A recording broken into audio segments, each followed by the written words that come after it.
네, 성도님들, 우리 오늘 함께 왕과 같은 제사장 된 우리라는 말씀으로 하나님의 말씀을 나누고자 합니다.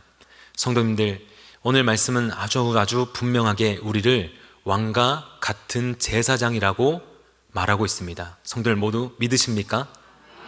그 의미가 무엇인지, 그리고 이 왕과 같은 제사장의 사명이 무엇인지 오늘 함께 나누고자 합니다.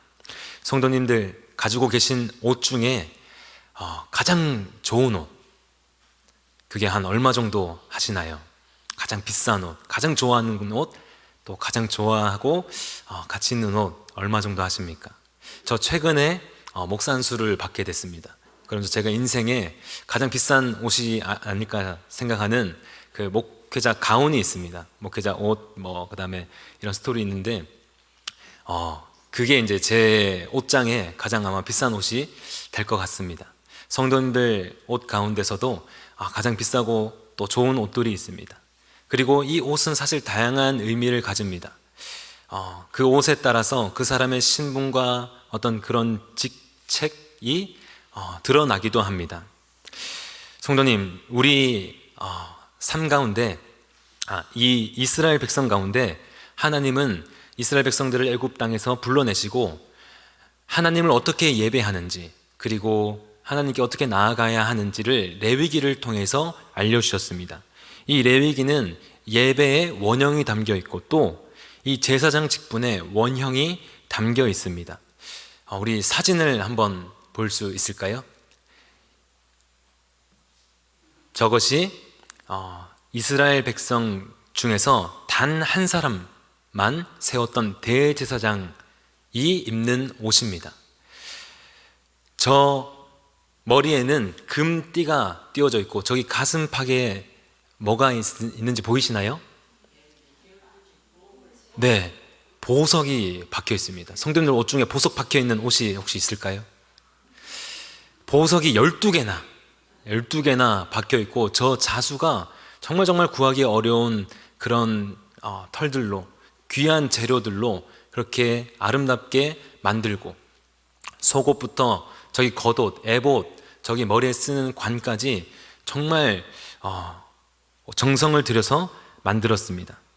그리고 레위기 8장 1절부터 9절까지 이렇게 말씀하십니다. 모세를 통해 대제사장을 이렇게 세워라라고 말씀하십니다. 우리 레위기 8장 1절부터 9절까지 또 함께 교독해서 읽겠습니다. 레위기 8장 1절부터 9절까지입니다. 제가 먼저 읽겠습니다. 여호와께서 모세에게 말씀하여 이르시되, 네, 잠시만 기다려주시면은 2절이 나올 겁니다. 레위기 8장 2절입니다. 2절부터 9절까지. 네, 성도님들 읽어주십시오. 너는 아론과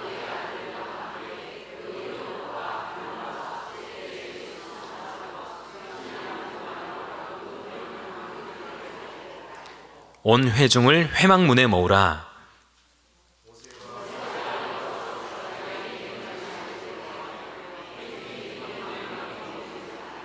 모세가 회중에게 이르되 여호와께서 행하라고 명령하신 것이 이러하니라 하고,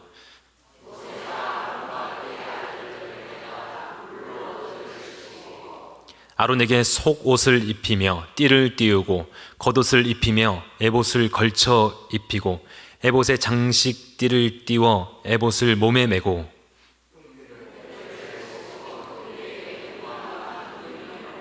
함께 읽겠습니다. 그의 머리에 관을 씌우고 그 관 위 전면에 금패를 붙이니 곧 거룩한 관이라. 여호와께서 모세에게 명령하신 것과 같았더라. 아멘. 이 레위기를 통해서 하나님을 어떻게 예배해야 되는지 알려주셨고 그 예배의 중재자가 되는 제사장을 세웁니다. 이 대제사장을 세울 때 아까 우리가 그림에서 본 것처럼 머리에 금띠가 있습니다. 금띠가 있고 보석이 박힌 흉패가 있고 에봇을 입고 또 속옷까지 그렇게 정결하게 씻어서 그것을 입혔습니다. 누가 봐도 가장 존귀한 사람이라는 것이 저기 멀리서 봐도 아마 반짝반짝했을 겁니다. 빛났을 겁니다. 누가 봐도 참 존귀한 직분을 감당하는 자로 보였을 겁니다. 그리고 또 이렇게 옷만 입힐 뿐 아니라 레위기 8장 22절부터 24절까지의 이 대제사장을 거룩하게 하는 의식을 말하고 있습니다. 우리 레위기 8장 22절부터 24절까지 우리 또 함께 읽어보겠습니다. 또 다른 순양 곧 위임식의 순양을 드릴새 아론과 그의 아들들이 그 순양의 머리에 안수하매 모세가 잡고 그 피를 가져다가 아론의 오른쪽 귓부리에 그의 오른쪽 검지손가락과 그의 오른쪽 엄지발가락에 바르고 아론의 아들들을 데려다가 모세가 그 오른쪽 귓부리와 그들의 손의 오른쪽 엄지손가락과 그들의 발의 오른쪽 엄지발가락에 그 피를 바르고 또 모세가 그 피를 제단 사방에 뿌리고 아멘. 이렇게 씻기고 입히고 정말 존귀한 보석들로 둘러싸인 그런 옷을 입히고 그 다음에 짐승을 잡아서 사람에게 사실 피를 바르는 의식은 레위기에 거의 잘 등장하지 않습니다. 그런데 이 제사장을 거룩하게 하기 위해서 정결하게 하기 위해서 그 피를 귓, 불, 손, 발가락에 발라서 정결하게 합니다. 이렇게 하나님은 모세를 통해서 이 대제사장과 제사장을 세워 백성들을 바른 방향으로 하나님을 찬양하고 하나님께 정말 진실로 예배드릴 수 있는 자로 인도할 수 있는 그런 정결한 자로 세우셨습니다. 성도님들, 누가 봐도 존귀한 사람이며 아름다운 옷을 입은 사람, 귀중한 임무를 수행할 것이 드러납니다. 그렇다면 우리는 오늘 이 레위기에서 보면 누구와 같은 자일까요? 여기서 모세가 나오고 대제사장이 나오고 제사장이 나오고 회중이 나옵니다. 회중들은 사실 아무런 옷, 그냥 자기가 입고 있는 옷을 입고 나왔을 겁니다. 제사장은 또 제사장의 옷이 있고 대제사장은 대제사장에 맞는 그런 금, 보석이 박힌 흉패, 그 다음에 머리띠까지 띠고 있습니다. 성도님들, 만약에 이 자리에 있다면 우리는 어느 위치에 서 있을까요? 제사장, 대제사장, 아멘. 성도님들, 우리는 누구로 옷 입었냐? 갈라디아서 3장 26절부터 27절까지의 말씀입니다. 우리 갈라디아서 3장 26절부터 27절까지 또 함께 읽겠습니다. 너희가 다 믿음으로 말미암아 그리스도 예수 안에서 하나님의 아들이 되었으니 누구든지 그리스도와 합하기 위하여 세례를 받은 자는 그리스도로 옷 입었느니라. 아멘. 성도님들, 예수 그리스도가 우리의 옷이 되어주셨습니다. 그리고 예수님을 믿는 자들, 예수님의 이름을 고백하며 세례를 받은 자들에게 성경은 분명히 말합니다. 예수 그리스도로 옷 입혔다. 대제사장이 입은 그 화려한 옷, 그 보석이 가득 박힌 옷, 금패가 붙인 옷, 그 화려한 자수가 놓여져 있는 그 옷과 예수 그리스도께서 주신 옷, 이 두 개 중에 무엇이 더 존귀한 옷입니까? 당연히 예수 그리스도가 우리에게 입혀주신 옷이 비교할 수 없을 정도로 존귀한 옷입니다. 성도님들, 우리는 그런 옷을 입은 자들입니다. 이스라엘 백성 중에서 단 한 사람 대제사장을 세워 그렇게 아름다운 옷을 입혀 존귀한 직분을 맡겼습니다. 우리는 그거보다 더 존귀한 예수 그리스도로 옷 입은 자들입니다. 그렇게 우리에게 맡겨진 직분이 결코 작지 않음을 오늘 성경은 말하고 있습니다. 이 이스라엘 백성 중에서 단 한 사람이었던 그 대제사장이 감당해야 될 직분, 그 무게는 어마어마한 것이었습니다. 이 대제사장이 정말 신실하게 하나님을 섬길 때 이스라엘 백성들은 정말 하나님을 찬양할 수 있었고, 그러지 않았을 때 이스라엘 백성들은 잘못된 방향으로 갈 수밖에 없었습니다. 성도님들, 예수 그리스도가 우리에게 그 에봇과 대제사장이 입은 옷보다 비교할 수 없을 정도로 아름다운 옷, 존귀한 옷을 우리에게 입혀주셨습니다. 우리를 왕과 같은 제사장으로 세우셨습니다. 성도님들, 그렇게 예수님은 그 옷을 입혀주셨을 뿐만 아니라 제사장이 그를 거룩하게 하기 위해서 짐승을 잡아 피를 바르듯이 우리는 누구의 피를 바른 자들입니까? 예수 그리스도의 피를 바른 자들입니다. 그 숫소, 그 피보다 비교할 수 없을 정도로 존귀한 예수 그리스도, 하나님의 아들 독생자 예수 그리스도가 친히 그 십자가에 피를 흘려 우리를 정결하게 하셨습니다. 우리에게 그 피를 덧입혀 주시고 부어주셔서 우리는 정결한 자, 그 누구보다도 정결한 자, 그 누구보다도 거룩한 하나님의 백성이 되었습니다. 성도님들, 그렇게 우리는 하나님께서 왕과 같은 제사장이라 부르십니다. 오늘 본 말씀 한 번 더 읽어보겠습니다. 우리 베드로전서 2장 9절 말씀입니다. 2장 9절 말씀 우리 함께 읽겠습니다. 그러나 너희는 택하신 족속이요 왕 같은 제사장들이요 거룩한 나라요 그의 소유가 된 백성이니 이는 너희를 어두운 데서 불러내어 그의 기이한 빛에 들어가게 하신 이의 아름다운 덕을 선포하게 하려 하심이라. 아멘. 성도님들, 이렇게 우리를 거룩한 제사장으로 삼으셨습니다. 그런데 이 대제사장이 그렇게 거룩하게 부름을 입고 거기서 끝나는 것이 아닙니다. 이 대제사장이 마땅히 해야 될 사명, 직분이 있습니다. 레위기서 10장 8절부터 11절까지의 이 대제사장, 제사장들이 해야 되는 일들에 대해서 하나님께서 말씀하십니다. 우리 레위기 10장 8절부터 11절까지 한번 띄워주실 수 있을까요? 우리 또 함께 읽겠습니다. 레위기 10장 8절부터 11절까지입니다. 여호와께서 아론에게 말씀하여 이르시되 너와 내 자손들이 회막에 들어갈 때에는 포도주나 독주를 마시지 말라. 그리하여 너희 죽음을 면하라. 이는 너희가 대대로 지킬 영원한 규례라.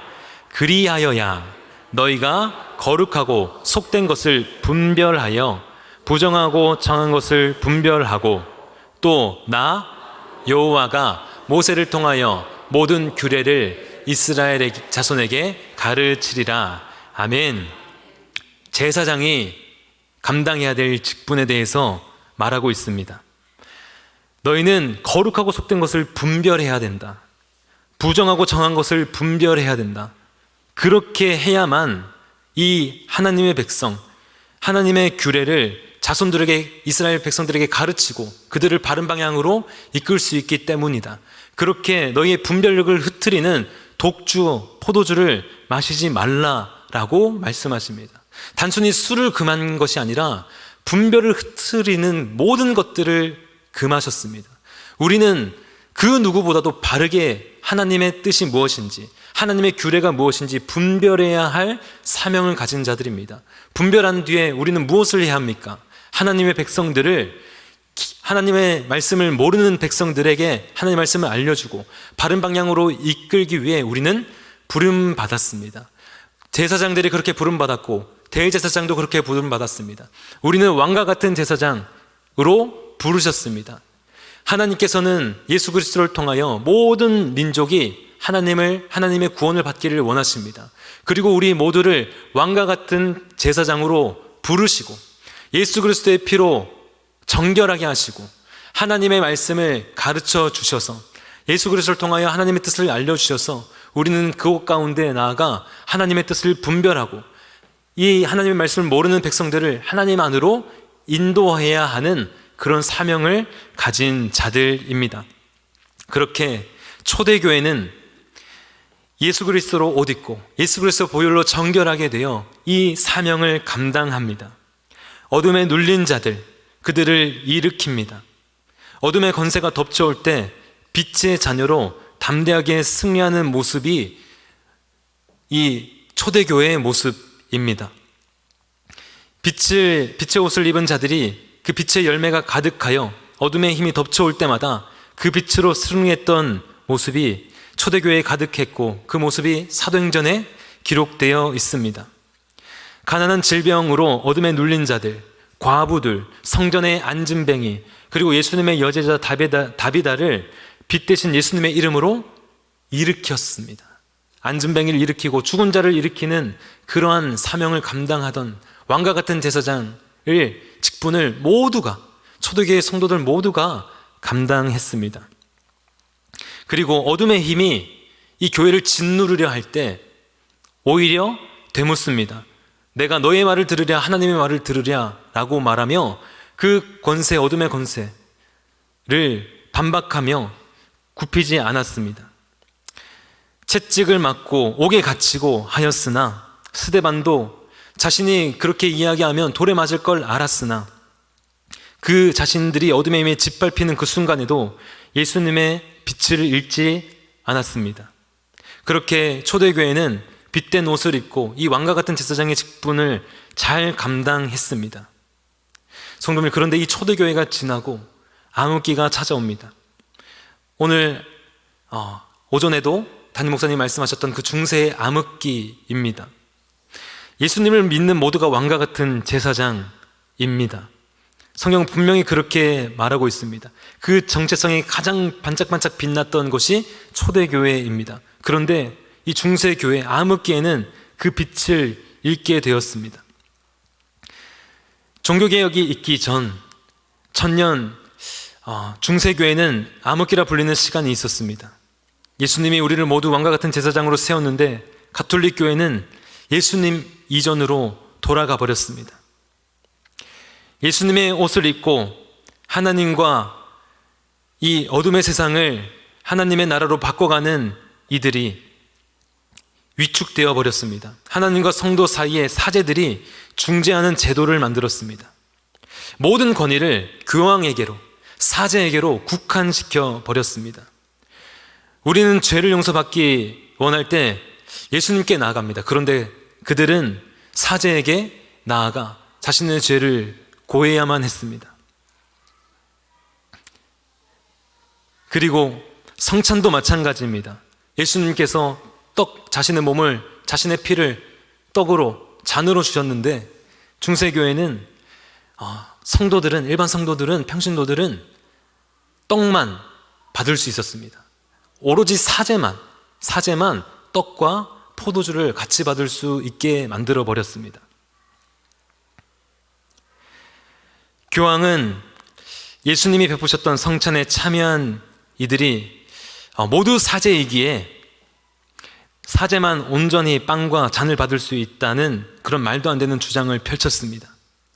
성도들의 부주의함과 무지함으로 이 그리스도의 피, 그 잔, 포도주를 땅에 떨어뜨릴 수 있다는 그런 말도 안 되는 이유로 예수 그리스도의 피에 참여하는 것을 금지시켰습니다.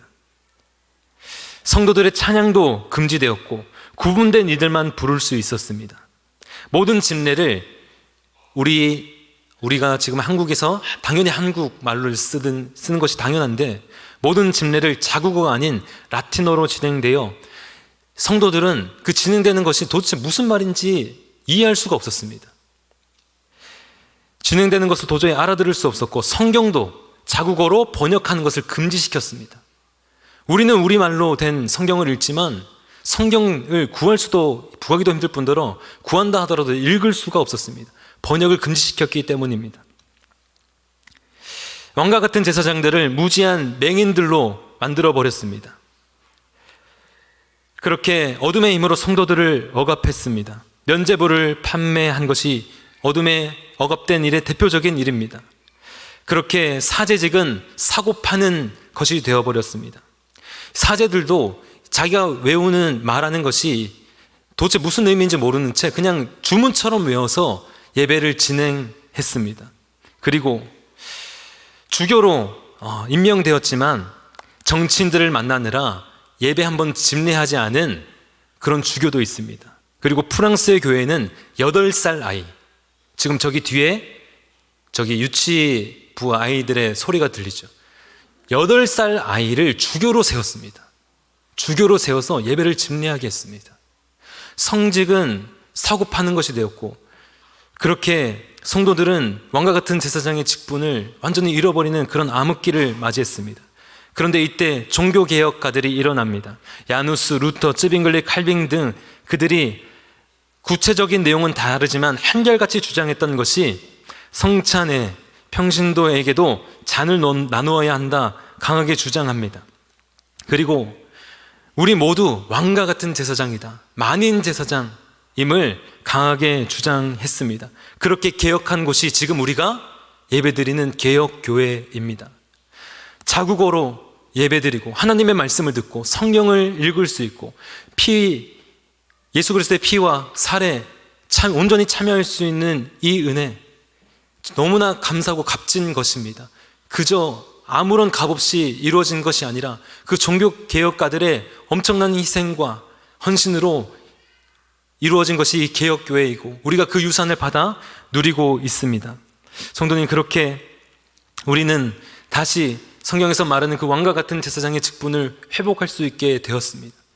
그렇게 우리는 왕과 같은 제사장임을 기억하고 예수 그리스도의 피와 살에 온전히 참여하고 또 예수 그리스도의 그 보혈에 온전히 정결하게 되어 예수 그리스도의 옷을 입음으로 그 제사장의 직분, 왕과 같은 제사장의 직분을 감당하는 저희 모두가 되기를 간절히 소망합니다.